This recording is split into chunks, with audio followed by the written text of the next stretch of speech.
Most welcome all dear respected students. और अपन continue कर रहे थे न्यूक्लिक एसिड के बारे में, और न्यूक्लिक एसिड उसके अंदर कौन कौन से कंपोनेंट होते हैं, किन किन चीजों के बारे में डिस्कशन करेंगे। तो जो प्रीवियस क्लास थी उसके अंदर अपन ने ऑलरेडी डीएनए की स्ट्रक्चर को तो नहीं पढ़ा था, बट न्यूक्लिक एसिड क्या है, उसकी डिस्कवरी कब हुई थी, किस फॉर्म में हुई थी, वो सारी चीजें अपन ने देखी थी। फिर उसके बाद में डीएनए की चीज को पढ़े, तो डीएनए से पहले इसके अंदर कौन कौन से कंपोनेंट्स होते हैं उसको भी देखना जरूरी है।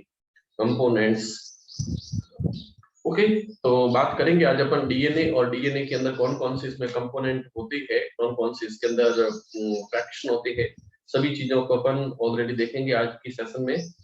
ओके। सो डीएनए और आरएनए दोनों का तो पहले फुल फॉर्म भी जरूरी है, इनमें क्या क्या डिफरेंस होता है वो चीजें भी जरूरी है। डीएनए का फुल फॉर्म रहता है D D oxy ribose nucleic acid, deoxyribose nucleic acid, that is full form of DNA. और इस डीएनए की सबसे पहले डिस्कवरी जिस साइंटिस्ट ने की उसको भी देख लेना। डिस्कवरी ऑफ डीएनए, डीएनए की डिस्कवरी सबसे पहले जिस साइंटिस्ट के द्वारा हुई उसका नेम है यहाँ पर फ्रेडरिक मिशर, और ये बात 1953 की है। और साइंटिस्ट का नाम यहाँ पे आता है Watson and Crick. Watson and Crick, Watson and Crick scientist है जिन्होंने 1953 के अंदर सबसे पहले इस डीएनए की डिस्कवरी की थी। डिस्कवरी ऑफ डीएनए के अंदर नाम आता है वॉटसन एंड क्रिक का। और वॉटसन क्रिक जिन्होंने 1953 के अंदर डीएनए की डबल हेलिक्स स्ट्रक्चर दी थी, डीएनए की डबल हेलिक्स स्ट्रक्चर, और डबल हेलिक्स स्ट्रक्चर देने का काम यहाँ पर सबसे पहले वॉटसन एंड क्रिक ने किया था। ओके, ये चीज तो यहाँ पर क्लियर है, छोटी मोटी चीजें रहती है तो आप लोग अच्छे से देख लेना। और डिस्कवरी के अंदर, और एक तो इसका फुल फॉर्म डिस्कवरी 1953 में, साइंटिस्ट का नाम यहाँ पर वॉटसन क्रिक है, और इन्होंने डीएनए की डबल हेलिक्स स्ट्रक्चर दी थी, डबल हेलिक्स स्ट्रक्चर। ओके, और काफी सारी चीजें अपन ने पढ़ी थी, और आज अपन इसके अंदर डिस्कशन करने वाले हैं डीएनए के अंदर या फिर न्यूक्लिक एसिड या फिर न्यूक्लियोटाइड। इस न्यूक्लिक एसिड में डीएनए के अंदर कौन कौन से फ्रैक्शन होते हैं, इस सी के बारे में अपन पढ़ेंगे यहाँ पर डीएनए के रेफरेंस में। तो आप लोग यहाँ पर नोट कर ले पेज पर structure of DNA. Okay, DNA के स्ट्रक्चर में कौन कौन सी चीजें होती है, तो हेडिंग नोट करना structure of DNA, structure of DNA, structure of DNA, ऐसे करके आप हेडिंग यहाँ पर नोट कर लो, structure of DNA, structure of DNA. देखिए डीएनए की स्ट्रक्चर पे बात करें अपन, या फिर इस डीएनए का जब हाइड्रोलिसिस करते हैं तो इसमें तीन यहाँ पर कंपोनेंट मेनली पाई जाती है जब डीएनए का हाइड्रोलिसिस करते हैं। When we hydrolyse DNA, when we hydrolyse DNA, hydrolysis of DNA, जब इसका हाइड्रोलिसिस किया जाता है तो इसके अंदर तीन कंपोनेंट अपने को प्राप्त होती है, जिसमें सबसे फर्स्ट में होता है यहाँ पर राइबोज शुगर, राइबोज शुगर की स्ट्रक्चर होती है। सेकंड स्ट्रक्चर इसके अंदर पाई जाती है फॉस्फोरिक एसिड, सेकंड इसके अंदर फॉस्फोरिक एसिड मिलता है, फॉस्फोरिक एसिड। और थर्ड स्ट्रक्चर इसके अंदर जो मिलती है वो होता है राइबोज शुगर हो गया, फॉस्फोरिक एसिड हो गया, थर्ड होता है इसके अंदर नाइट्रोजनी base structure, nitrogen bases, nitrogen bases की स्ट्रक्चर इसके अंदर पाई जाती है। और इन तीन कंपोनेंट के कॉम्बिनेशन से जाकर के एक डीएनए की स्ट्रक्चर का फॉर्मेशन होता है। ओके, नोट करते जाना साथ साथ में बच्चे यहाँ पर। तो हाइड्रोलिसिस ऑफ डीएनए या डीएनए का जब भी फ्रेगमेंटेशन किया जाता है तो तीन स्ट्रक्चर यहाँ पे प्राप्त होती है। पहली स्ट्रक्चर यहाँ पर राइबोज शुगर है, दूसरी यहाँ पर फॉस्फोरिक एसिड है, और तीसरा नाइट्रोजनी बेस मिलता है। फॉस्फोरिक एसिड का अगर फॉर्मूला देखें दैट इज H3PO4 मिलता है, H3PO4, ये फॉस्फोरिक एसिड का फॉर्मूला मिलता है। नाइट्रोजन बेस है और उसके साथ में राइबोज शुगर है, ये सारी स्ट्रक्चर इसके अंदर पाई जाती है, और एक एक स्ट्रक्चर को अपन यहाँ पर देखने वाले हैं वापस। ओके, तो यहाँ पर इसको आपने नोट कर लिया होगा, और नोट करने के बाद में मैं चलता हूँ नेक्स्ट पेज के ऊपर। चले आगे, चलिए वापस में इसका एक बार क्लासिफिकेशन बता देता हूँ, और क्लासिफिकेशन के बाद में नेक्स्ट अपन आगे चलने वाले हैं। क्लासिफिकेशन के जस्ट बाद में।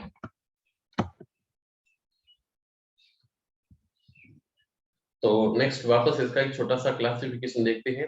क्लासिफिकेशन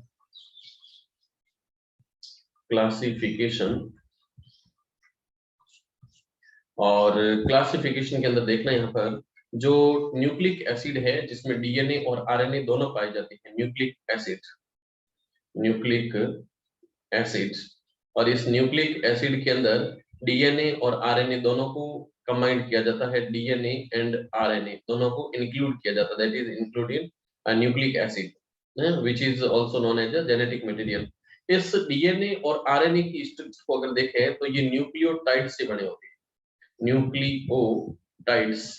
न्यूक्लियोटाइड्स की स्ट्रक्चर है। न्यूक्लियोटाइड्स की स्ट्रक्चर का जो बायोपॉलीमर होता है वहां से जाकर के डीएनए और आरएनए का यहाँ पर फॉर्मेशन होता है। इस न्यूक्लियोटाइड को अगर देखें तो न्यूक्लियोटाइड की स्ट्रक्चर अगेन यहाँ पर दो स्ट्रक्चर के कॉम्बिनेशन से बनती है। न्यूक्लिक एसिड न्यूक्लियोटाइड में एक तरफ यहाँ मिलता है अपने को न्यूक्लियोसाइड और दूसरी तरफ मिलता है फॉस्फोरिक एसिड। तो एक तो होता है इसमें फॉस्फोरिक एसिड मिलता है और दूसरी तरफ इसके अंदर स्ट्रक्चर मिलती है जिसको अपन न्यूक्लियोसाइड के नाम से जानते हैं, न्यूक्लियोसाइड्स की स्ट्रक्चर होती है। और न्यूक्लियोसाइड के अंदर अगेन यहाँ पर दो स्ट्रक्चर एक साथ मिलती है। न्यूक्लियोसाइड के अंदर एक तो स्ट्रक्चर यहाँ पर मिलती है पेंटोज शुगर की स्ट्रक्चर मिलती है और पेंटोज शुगर के साथ में यहाँ पर पाया जाता है नाइट्रोजन बेसिस। ये सारी स्ट्रक्चर मिलकर के यहाँ पर लास्ट में न्यूक्लिक एसिड के अंदर डीएनए और आरएनए का फॉर्मेशन करते हैं। ओके, नोट आपने कर लिया होगा, ये छोटा सा इसका एक क्लासिफिकेशन था। और अब अपन एक एक चीज को यहाँ पर देखने वाले हैं। नोट आप कर लो फास्ट यहाँ पर, नेक्स्ट में चल रहा हूँ। ओके, तो यहाँ पर न्यूक्लिक एसिड है और इस न्यूक्लिक एसिड की स्ट्रक्चर के अंदर यहाँ पर डीएनए आरएनए को इंक्लूड करती है। DNA RNA polymer of nucleotides होते हैं, that is biopolymer of nucleotides होते हैं। न्यूक्लियोटाइड्स के अंदर एक तरफ यहाँ फॉस्फोरिक एसिड है दैट इज H3PO4 है और दूसरा यहाँ पर न्यूक्लियोसाइड है। न्यूक्लियोसाइड के अंदर पेंटोज शुगर है। पेंटोज शुगर डीएनए की अलग होती है और आरएनए की पेंटोज शुगर ऑलरेडी यहाँ पर अलग मिलती है। फिर नाइट्रोजन बेस है जो दो टाइप के होते हैं, एक होता है प्यूरिन और दूसरा होता है pyrimidine, सभी को देखेंगे अपन। तो इसको आपने नोट कर लिया होगा। और नेक्स्ट फर्स्ट नंबर पे मैं दिखाने वाला हूँ आपको फॉस्फोरिक एसिड के बारे में। फॉस्फोरिक एसिड कैसे इसकी स्ट्रक्चर मिलती है, फॉस्फोरिक एसिड के बारे में देखते हैं। और फॉस्फोरिक एसिड का फॉर्मूला लिखा जाता है दैट इज H3PO4। ये फॉस्फोरिक एसिड का फॉर्मूला होता है H3PO4।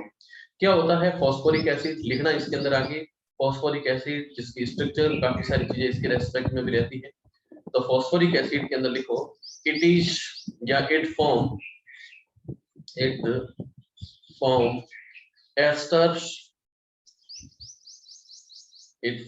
esters to OH group to hydroxy group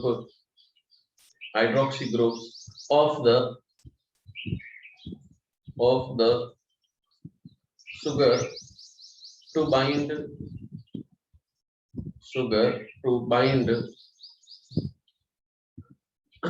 nucleotide segment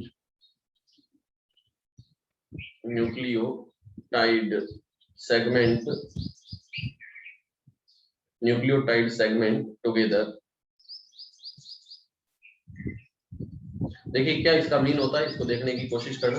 पहले मैं इसकी स्ट्रक्चर ड्रॉ कर देता हूँ कैसे फॉस्फेट ग्रुप को दिखाया जाता है H3PO4 को। तो H3PO4 को अपन जब ड्रॉ करते हैं तो इस स्ट्रक्चर के अंदर यहाँ पर बीच में फॉस्फोरस रहेगा और फिर यहाँ पर 4 टाइप ऑक्सीजन है। तो एक तो यहाँ पर डबल बॉन्ड के साथ में ऑक्सीजन, फिर यहाँ पर सिंगल बॉन्ड ऑक्सीजन और इस ऑक्सीजन के साथ में यहाँ करके अपन अटैच करवा देते हैं हाइड्रोजन को। हाइड्रोजन यहाँ पे भी हाइड्रोजन और यहाँ पे भी हाइड्रोजन। और जब भी इसके अंदर बॉन्डिंग होती है तो बॉन्डिंग के रेफरेंस या बॉन्डिंग के टाइम पे देखना ये जो OH ग्रुप है इस OH में से यहाँ से H चला जाता है और अगले ग्रुप के साथ में जाकर के जुड़ जाता है। इधर भी OH ग्रुप के साथ में H यहाँ से निकल जाता है और अगले ग्रुप के साथ में जाकर के बाइंड हो जाता है। तो यहाँ पर एस्टर बॉन्ड का फॉर्मेशन होता है। यहाँ पर जो बॉन्ड होता है उस बॉन्ड का नाम है यहाँ पर एस्टर बॉन्ड। यहाँ पर एस्टर बॉन्ड का फॉर्मेशन होता है जो कि OH ग्रुप के साथ में हाइड्रोक्सी ग्रुप है इसके साथ में जाकर के यहाँ पर जुड़ने स्टार्ट होती है। तो यहाँ पर हाइड्रोक्सी ग्रुप और हाइड्रोक्सी ग्रुप जाकर के यहाँ पर एस्टर बॉन्ड का फॉर्मेशन करते हैं। एस्टर बॉन्ड यहाँ पर फॉर्म होता है। तो ये स्ट्रक्चर है फॉस्फोरिक एसिड की। नेक्स्ट पेज पे मैं दिखाने वाला हूं आपको शुगर की स्ट्रक्चर। नोट आपने कर लिया होगा और नोट करने के बाद में नेक्स्ट यहाँ पर देखना किस टाइप से शुगर की स्ट्रक्चर मिलती है। तो चलते हैं नेक्स्ट पेज के ऊपर और नेक्स्ट आप हेडिंग नोट कर लो यहाँ पर राइबोज शुगर। 2 नंबर पे स्ट्रक्चर मिलती है और हेडिंग नोट करना राइबोज शुगर की स्ट्रक्चर। राइबोज शुगर कैसे कैसे राइबोज शुगर की स्ट्रक्चर मिलती है, क्या क्या होता है इस स्ट्रक्चर के अंदर देखना। यहाँ पर राइबोज शुगर के अंदर राइबोज शुगर अपने पास में 2 टाइप्स की मिलती है, एक DNA के रेस्पेक्ट में और दूसरी यहाँ पर RNA के रेस्पेक्ट में। और दोनों स्ट्रक्चर वैसे अलग अलग होती है तो दोनों को देखने की कोशिश करती है। नोट करना इसके अंदर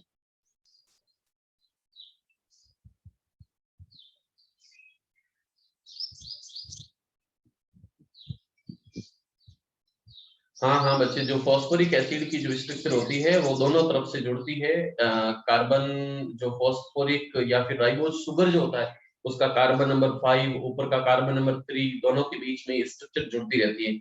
और OH ग्रुप जो होता है वो हाइड्रोक्सी ग्रुप उसके साथ में जुड़ता है और फॉस्फोडाइएस्टर बॉन्ड का फॉर्मेशन होता है जिसको अपन ऑलरेडी एस्टर बॉन्ड के नाम से जानते हैं। तो ये एस्टर बॉन्ड का यहाँ पर फॉर्मेशन करते हैं। देखना यहाँ पर राइबोज शुगर के बारे में कैसे कैसे इसकी स्ट्रक्चर बनती है, क्या क्या होता है इसके अंदर। तो राइबोज शुगर पहले इसके अंदर थोड़ा सा नोट कर लो, लैंग्वेज नोट करो। राइबोज शुगर के अंदर लिखो nucleic acid have nucleic acid have nucleic acid have two types of pentose sugar, 2 types of pentose sugar, 2 types of pentose sugar।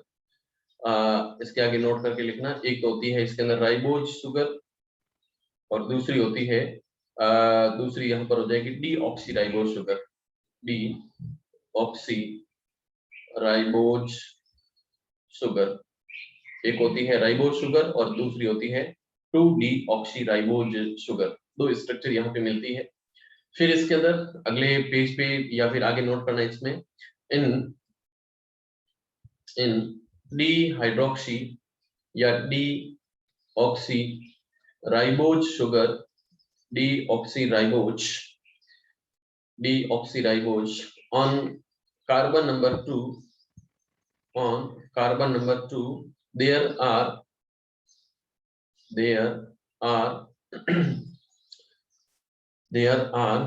OH group is replaced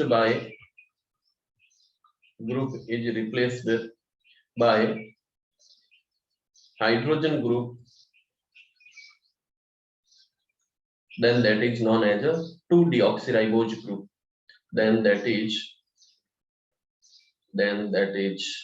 also known as a 2-deoxyribose sugar. That is also known as a 2-deoxyribose sugar. Okay और यहाँ पर ribose sugar 2 type की होती है, एक DNA के अंदर होती है और दूसरी RNA के अंदर होती है। मैं इनकी स्ट्रक्चर दिखा देता हूँ, आपने लैंग्वेज यहाँ पर लगभग नोट कर ली होगी और स्ट्रक्चर कैसी होती है राइबोज शुगर की, दोनों को मैं स्ट्रक्चर के फॉर्म में दिखा देता हूँ यहाँ पर। तो फर्स्ट में यहाँ पर देखेंगे अपन राइबोज की शुगर जो कि RNA के अंदर होती है, RNA। और इस RNA के अंदर जो स्ट्रक्चर होती है उसका नाम यहाँ पर हो जाएगा बीटा के बाद में यहाँ पर हो जाएगा कैपिटल डी यहाँ पर रिलेटिव कॉन्फ़िगरेशन है और बीटा पोजीशन यहाँ पर हाइड्रोक्सी ग्रुप CH2OH की पोजीशन को दिखाता है और उसके साथ में यहाँ पर राइबोज की स्ट्रक्चर होगी, राइबोज स्ट्रक्चर। दूसरी तरफ होता है यहाँ पर डीएनए की स्ट्रक्चर, डीएनए की स्ट्रक्चर। और डीएनए की स्ट्रक्चर के अंदर जो मिलता है उसको कहते हैं अपन बीटा डी। उसके बाद में कार्बन नंबर 2 पर डी ऑक्सी राइबोज ग्रुप होगा, डीऑक्सी राइबोज ग्रुप यहाँ पर जुड़ जाता है, 2 डीऑक्सी राइबोज ग्रुप। यहाँ पर स्ट्रक्चर देखने की कोशिश करना कैसे कैसे इसकी स्ट्रक्चर बनती है।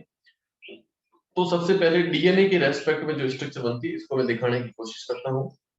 और ये स्ट्रक्चर कुछ इस टाइप से मिलती है अपने पास में। हाँ जी, बार बार बबलिंग क्यों कर रहा है भाई?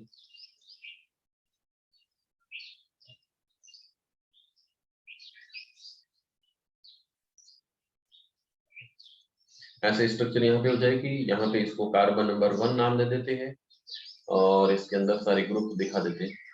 तो ये कार्बन नंबर यहाँ पर 1 और ये कार्बन नंबर यहाँ पर 2, दैट इज कार्बन नंबर 3। और ये हो जाएगा कार्बन नंबर यहाँ पर 4 और ऊपर की तरफ कार्बन नंबर 5, क्योंकि ये पेंटोज शुगर है, एक्सोस शुगर नहीं है, पेंटोज शुगर है। कार्बन 5 की सीरीज चलती है। 2 क्यों आया यहाँ पर, मैं उसका मीन बता रहा हूँ। यहाँ पर 2 क्यों लिखा मैंने, इसका मीन बता रहा हूँ। यहाँ पर 2 क्यों लिखा, 2 डीऑक्सी क्यों लिखा। देखिए यहाँ पर अभी तक मैं आरएनए की स्ट्रक्चर पे बात कर रहा हूँ और आरएनए की स्ट्रक्चर में यहाँ पर ये कार्बन नंबर 5 है और सारी कार्बन यहाँ पर एडजस्ट हो चुके। अब सभी को ग्रुप के अंदर दिखा देता हूँ। ये बीटा पोजिशन है, बीटा पोजिशन। तो बीटा पोजिशन के अंदर यहाँ पर OH ग्रुप ऊपर की तरफ और H ग्रुप नीचे की तरफ, फिर यहाँ पर H ग्रुप इधर की तरफ, OH ग्रुप इधर की तरफ, यहाँ पर OH ग्रुप, यहाँ H ग्रुप और फिर यहाँ पर H ग्रुप और इधर की तरफ लास्ट में CH2OH ग्रुप डाल देते हैं। ये जो स्ट्रक्चर बनी है इस स्ट्रक्चर को अपन लिखते हैं बीटा डी राइबोज ग्रुप। यहाँ पर इसको बीटा डी राइबोज के नाम से लिखते हैं। ये बीटा डी राइबोज है जो कि आरएनए के अंदर होता है। ये स्ट्रक्चर अपने को आरएनए में देखने को मिलती है। डीएनए के अंदर जो स्ट्रक्चर होती है वो स्ट्रक्चर कुछ इस टाइप से मिलेगी। उसको भी मैं ड्रॉ कर देता हूँ। तो इसके अंदर बीच में यहाँ पर ऑक्सीजन ग्रुप मिलेगा और फिर इसको इस टाइप में यहाँ पे डॉट कर देते हैं। कैसे इसकी स्ट्रक्चर मिलेगी देखने की कोशिश करना और इसमें ग्रुप के अंदर देखना यहाँ पर। तो ये कार्बन नंबर 1 है और फिर इसके अंदर ये कार्बन नंबर 2 है, ये कार्बन नंबर इसमें 3 है, ये कार्बन नंबर इसमें 4 है और फिर उसके ऊपर की तरफ यहाँ पर कार्बन नंबर 5 हो जाएगा। सभी पर कौन कौन से ग्रुप आ रहे हैं ग्रुप को भी दिखा देते हैं। तो फर्स्ट नंबर ग्रुप के ऊपर यहाँ पर OH ग्रुप आएगा, नीचे की तरफ H ग्रुप आएगा। अब देखना यहाँ पर जो पूछ रहे थे ना कि सर डीएनए में यहाँ पर 2 वर्ड क्यों आया है। तो यहाँ पर जो डीएनए की स्ट्रक्चर है उसमें कार्बन नंबर 2 है और इस कार्बन नंबर 2 पर ऊपर की तरफ OH, ऊपर की तरफ H ग्रुप है और नीचे की तरफ यहाँ पर OH ग्रुप है। बट इस OH में अब देखना, OH में यहाँ पर जो H है वो तो रहेगा बट यहाँ से O ग्रुप जो है वो यहाँ से निकल करके चला जाएगा। इसकी कमी हो जाएगी। यहाँ पर कार्बन नंबर 2 पर से ऑक्सीजन की यहाँ पर कमी हो जाएगी और ऑक्सीजन की कमी होने के कारण इसको लिखा जाता है 2 डीऑक्सी राइबोज ग्रुप, ऐसा करके इसको लिखा जाता है। तो इसको देखने की कोशिश करना ये कैसे होता है। तो देखना यहाँ पर ऑक्सीजन की हो गई है कमी और यहाँ पर ओनली अपन H लिखेंगे। तो इसको लिखा जाता है बीटा डी 2 डीऑक्सीराइबोज, यानी 2 नंबर पे ऑक्सीजन की डेफिशिएंसी होगी, इसलिए यहाँ पर डी वर्ड का मीन यहाँ पे डेफिशिएंसी है। किसकी डेफिशिएंसी है, तो यहाँ पर ऑक्सीजन की डेफिशिएंसी है। तो इसको लिखा जाता है डीऑक्सी, डीऑक्सी मतलब डेफिशिएंसी ऑफ ऑक्सी। उसके बाद में H ग्रुप, यहाँ पर OH ग्रुप और फिर यहाँ पर H ग्रुप और ऊपर की तरफ यहाँ पर अगेन CH2OH ग्रुप रहेगा और ये स्ट्रक्चर हो जाएगी यहाँ पर beta D 2 deoxy ribose group के अंदर और इधर की तरफ only beta D ribose group है। तो ये स्ट्रक्चर भी कंप्लीट हो चुकी होगी और ये यहाँ पर राइबोज ग्रुप की स्ट्रक्चर है। डीएनए में अलग मिलेगी और आरएनए के अंदर अलग मिलेगी। और अब अपन बात करने वाले हैं यहाँ पर नाइट्रोजनी बेस जो मिलती है उनके ऊपर। ओके, इसको आपने नोट कर लिया होगा अच्छे से और मैं नेक्स्ट पेज पे जा रहा हूँ। हेलो सर जी, इतना क्या जल्दी फास्ट फास्ट लिखा रहे हो, हैं? नोट कर लो इसको अच्छे से और अगले पेज के ऊपर जाकर के मैं नोट करने की कोशिश करता हूँ। और आज का सेशन बहुत ही शानदार चल रहा है। क्लास को बहुत अच्छे से शेयर करना, जो बच्चे अभी तक नहीं जुड़ पा रहे हैं उनके बीच में भी, ओके, ताकि सभी को इसका बेनिफिट हो सके। घर बैठे हुए लॉकडाउन के अंदर अच्छे से पढ़ाई का आनंद लेते रहो। न्यूक्लिक एसिड चल रहा है, प्रीवियस क्लास भी थी, और आज की क्लास भी है, इसके अंदर लगभग अपन इसको काफी सारा पढ़ लेंगे इसको। ओके, तो नोट कर लिया होगा आप लोगों ने, और फिर मैं चलता हूँ अगले पेज के ऊपर। चलिए, अगले पेज पे मैं थर्ड नंबर स्ट्रक्चर दिखाने वाला हूँ नाइट्रोजनी बेस के बारे में, या उसको कहा जाता है ऑर्गेनिक बेस। तो nitrogen base, nitrogen base, nitrogen base के बारे में अगर देखें तो ये नाइट्रोजन बेस अलग अलग टाइप्स के होते हैं। क्या यहाँ पे नोट कर रहा है? हाँ हाँ बिल्कुल, स्कूल अभी खुलेगी तब भी आप लोग आनंद लेना यहाँ पे, और उससे पहले अभी तो काफी दिन पड़े हैं। आज देखो 23 हो गया है, 2 अगस्त को स्कूल खुलने वाले हैं। चलो स्कूल ओपन होगी उससे पहले काफी सारी चीजें अपन कर लेते हैं। नाइट्रोजनी बेस, नाइट्रोजन बेस के अंदर लिखो आगे, there are nitrogenous bases, there are nitrogenous bases are of two types. Nitrogen bases are of two types, दो टाइप्स की होती है। Two types, these are purines and pyrimidines. These are purines and pyrimidines, दो types के होते हैं nitrogen base. एक होता है यहाँ पर प्यूरिन्स की स्ट्रक्चर और दूसरा होता है pyrimidines की स्ट्रक्चर। देखना यहाँ पर क्या क्या होता है प्यूरिन और क्या क्या होता है pyrimidines। तो फर्स्ट में अपन बात करने वाले हैं यहाँ पर प्यूरिन्स की स्ट्रक्चर के बारे में। प्यूरिन्स की स्ट्रक्चर कैसे कैसे और किस किस फॉर्म के अंदर होती है। तो प्यूरिन्स की स्ट्रक्चर एक्चुअल में होती क्या है उसके बारे में अगर देखें अपन, तो इसमें फिर यहाँ पर नोट करना प्यूरिन्स की स्ट्रक्चर के बारे में। प्यूरिन में लिखो, one purine form by a 6-membered ring which condensed with 5-membered ring। चलो इसके अंदर लैंग्वेज नोट कर लो पहले। लिखो, one purine structure, one purine structure, one purine structure, one purine structure is formed by 6-membered, by 6-membered ring, 6-membered ring which condensed, which condensed with 5-membered, which condensed with 5-membered, 5-membered carbon ring, 5-membered carbon ring। इसमें example कौन कौन से आते हैं purine के अंदर, तो उसको भी यहाँ पर नोट करना एग्जाम्पल्स। और एग्जाम्पल्स के अंदर यहाँ पर दो एग्जाम्पल्स मिलते हैं प्यूरिन के अंदर। एक तो होता है यहाँ पर प्यूरिन के अंदर एडिनिन, एडिनिन, और दूसरी स्ट्रक्चर मिलती है यहाँ पर ग्वानिन। प्यूरिन के अंदर एडिनिन और ग्वानिन की स्ट्रक्चर मिलती है, ग्वानिन, प्यूरिन एडिनिन और ग्वानिन दोनों स्ट्रक्चर मिलती है। और यही दोनों स्ट्रक्चर डीएनए और आरएनए दोनों के अंदर होती है। that is found in, that is found in DNA and RNA, DNA and RNA दोनों के अंदर ये स्ट्रक्चर यहाँ पर पाई जाती है। ओके, तो इसको आपने नोट कर लिया होगा। और नेक्स्ट मैं इनकी स्ट्रक्चर दिखाने वाला हूँ कि एडिनिन और ग्वानिन की स्ट्रक्चर होती कैसी है, किस फॉर्म में इसको ड्रॉ किया जाता है। अच्छा, एडिनिन ग्वानिन दोनों स्ट्रक्चर डीएनए में भी होती है और दोनों स्ट्रक्चर यहाँ पर आरएनए के अंदर भी पाई जाती है। ओके ओके, चलो इसको आपने नोट कर लिया होगा। और नेक्स्ट मैं चल रहा हूँ इनकी स्ट्रक्चर के ऊपर। तो अगले पेज पे हेडिंग नोट करो, structure of purines, structure of purines. कैसी कैसी स्ट्रक्चर होती है दिखने में ये स्ट्रक्चर ऑफ प्यूरिन्स के अंदर। तो स्ट्रक्चर ऑफ प्यूरिन्स के अंदर सबसे फर्स्ट में मैं नोट करूंगा यहाँ पर एडिनिन की स्ट्रक्चर। एडिनिन की स्ट्रक्चर कैसी होती है स्ट्रक्चर, इसको मैं दिखा देता हूँ। एडेनिन की स्ट्रक्चर के अंदर फर्स्ट में यहाँ पर एमीन ग्रुप होगा, एमीन मीन यहाँ पर NH2 ग्रुप होगा, और ये एमीन ग्रुप जाकर के यहाँ पर जुड़ जाएगा नाइट्रोजन के साथ में।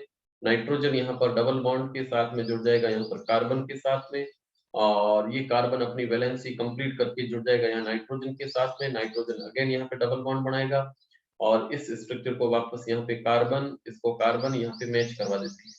फिर इसके साथ में यहाँ पर नाइट्रोजन की स्ट्रक्चर, नाइट्रोजन, और नाइट्रोजन के साथ में NH ग्रुप रहेगा तो NH ग्रुप दिखा देते हैं। फिर यहाँ पर ये स्ट्रक्चर नाइट्रोजन के साथ में अगेन हाइड्रोजन, और इन दोनों ग्रुपों को जाकर के मिला देते हैं यहाँ पर CH ग्रुप के साथ में, यानी कि CH में ये स्ट्रक्चर यहाँ पर CH2 की फॉर्म में रहेगी, है ना, और या फिर CH रहेगी तो यहाँ पर डबल बॉन्ड डाल देते हैं, तो ये स्ट्रक्चर यहाँ पर मिलने वाली है।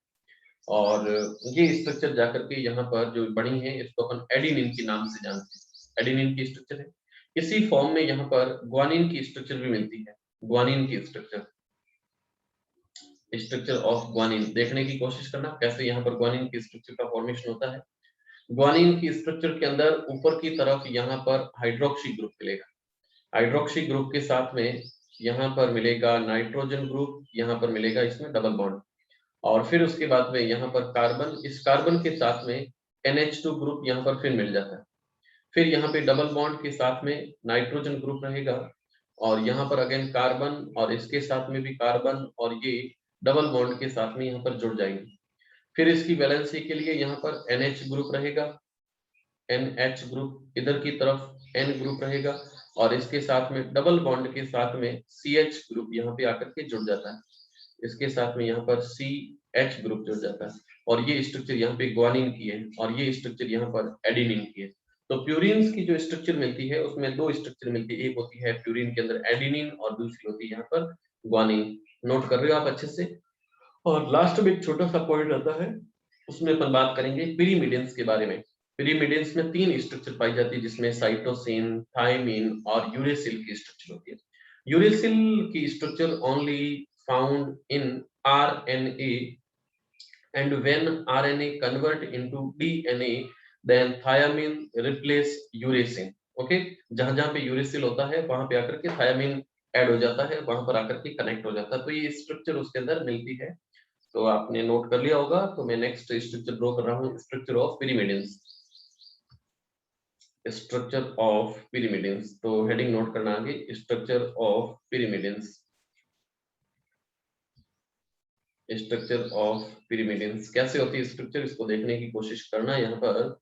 स्ट्रक्चर ऑफ पिरिमिडिन्स, तो पहले तो इसमें नोट कर लो language, these are heterocyclic unit, these are heterocyclic, these are heterocyclic units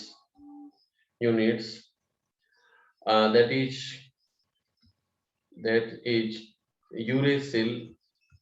uracil को कैपिटल यू से लिखा जाता है, uracil, thymine capital T, and cytosine represented by capital C. Okay, are pyrimidines, and next line में लिखना uracil capital U is only found in RNA structure, but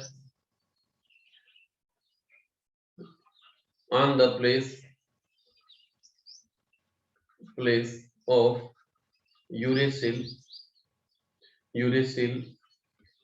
RNA convert into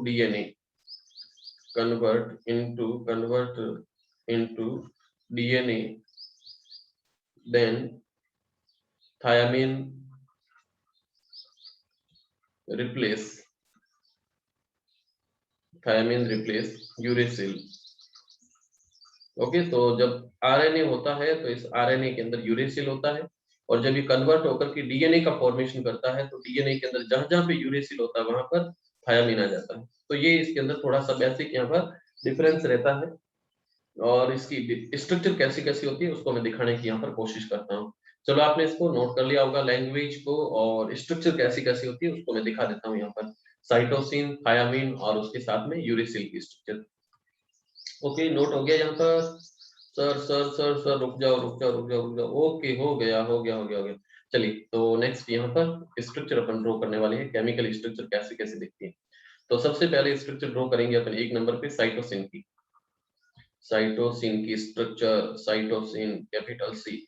cytosine की structure कुछ इस type से मिलती है, जिसमें सबसे ऊपर की तरफ यहाँ पर NH2 ग्रुप यानी कि एमीन ग्रुप, उसके बाद में डबल बॉन्ड, इधर की तरफ सिंगल बॉन्ड और यहाँ पे डाल देते हैं नाइट्रोजन ग्रुप, और इधर की तरफ कार्बन, फिर यहाँ पर डबल बॉन्ड डाल करके इसको भी यहाँ पे कंप्लीट कर देते हैं। अगेन यहाँ पर डबल बॉन्ड के साथ में नाइट्रोजन को यहाँ पे कंप्लीट कर देते हैं और इस पोजीशन पे जोड़ देते हैं OH ग्रुप, और ये हो जाएगा अपना साइटोसिन। 2 नंबर पे स्ट्रक्चर आती है यहाँ पर थायामीन की स्ट्रक्चर, थायामीन की स्ट्रक्चर, और थायामीन को नोट किया जाता है कैपिटल T से। थायामीन की स्ट्रक्चर दिखने में कैसी होती है तो उसको देखना, तो इसमें ऊपर की तरफ OH ग्रुप, और OH ग्रुप के साथ में यहाँ पर पोजीशन मिलेगी नाइट्रोजन की, और इस नाइट्रोजन के साथ में, और ये ग्रुप जो चलेगा इसके साथ में CH3 यानी कि मिथाइल ग्रुप रहेगा, और नीचे की तरह स्ट्रक्चर में यहाँ पर डबल बॉन्ड, और डबल बॉन्ड के साथ में यहाँ पर नाइट्रोजन की स्ट्रक्चर, ये स्ट्रक्चर यहाँ पर मिलती है। अगेन यहाँ पर OH ग्रुप डाल देते हैं, तो ये थायमिन की स्ट्रक्चर है। और थर्ड स्ट्रक्चर अपने पास में मिलेगी, नोट करते जाओ साथ में अच्छे से, और थर्ड स्ट्रक्चर यहाँ पर मिलेगी यहाँ पर यूरेसिल की स्ट्रक्चर, और यूरेसिल को लिखा जाता है कैपिटल U से। यूरेसिल की स्ट्रक्चर होती कैसी है बनने में, तो इसको देखना, ये स्ट्रक्चर यहाँ पर अगेन OH ग्रुप होगा, और टाइम ज्यादा अलाउ नहीं कर रहा है, क्लास जस्ट फिनिश होने वाली है। तो यहाँ पर नाइट्रोजन ग्रुप रहेगा, डबल बॉन्ड रहेगा, अगेन यहाँ पर नाइट्रोजन ग्रुप रहेगा, और यहाँ पे डबल बॉन्ड, इधर की तरफ डबल बॉन्ड, और यहाँ पर OH ग्रुप रहेगा, और ये हो जाएगा uracil group. Uracil is only found in RNA structure. Okay, ज्यादा टाइम अलाउ नहीं कर रहा है, तो आज की क्लास को अपन यहीं पर कर लेते हैं फिनिश, और फिर मिलेंगे नेक्स्ट सेशन में। तब तक के लिए थैंक यू।